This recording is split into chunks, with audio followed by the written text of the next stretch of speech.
Hello అండి, భక్తి రుచులు ఛానల్కి స్వాగతం. నా పేరు కామాక్షి. ఈరోజు మనం చేసుకోబోయే ప్రసాదం పేరు రవ్వ పాయసం. రవ్వ పాయసం వినాయకుడికి చాలా ప్రీతికరమైనది. ఈరోజు మనం ఈ వీడియోలో రవ్వ పాయసం ఎలా చేసుకోవాలో చూద్దాం. ముందుగా ఒక ప్యాన్ తీసుకొని దానిలో ఒక 3 టేబుల్ స్పూన్లు నెయ్యి వేసుకోవాలి. నెయ్యి వేడయ్యాక ఒక చిన్న కప్పు జీడిపప్పులను వేసుకోవాలి. జీడిపప్పులు లైట్ బ్రౌన్ కలర్లో వచ్చేదాకా వేయించుకోవాలి.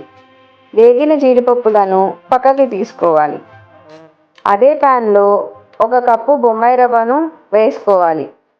బొంబాయి రవ్వ లైట్ బ్రౌన్ కలర్లో వచ్చేదాకా వేయించుకోవాలి. వేగిన బొంబాయి రవ్వలో ఏ కప్పుతో అయితే మనం బొంబాయి రవ్వ తీసుకున్నామో అదే కప్పుతో 2 కప్పులు నీళ్లు పోసుకొని ఉండలు లేకుండా కలుపుకోవాలి. బొంబాయి రవ్వ ఉడికి నెయ్యి పైకి తేలేదాకా ఉడికించుకోవాలి. ఉడికించిన బొంబాయి రవ్వలో 1/2 లీటర్ పాలు పోసుకొని మళ్ళీ ఉండలు లేకుండా కలుపుకోవాలి.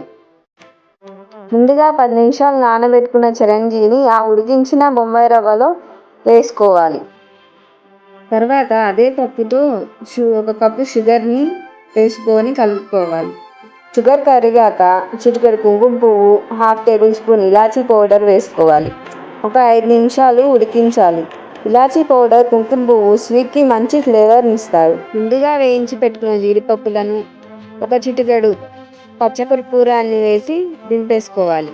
మనం తయారు చేసి పెట్టుకున్న రవ్వ పాయసాన్ని ఒక చిన్న సర్వింగ్ బౌల్లో సర్వ్ చేసుకుంటే మంచి రుచికరమైన రవ్వ పాయసం రెడీ.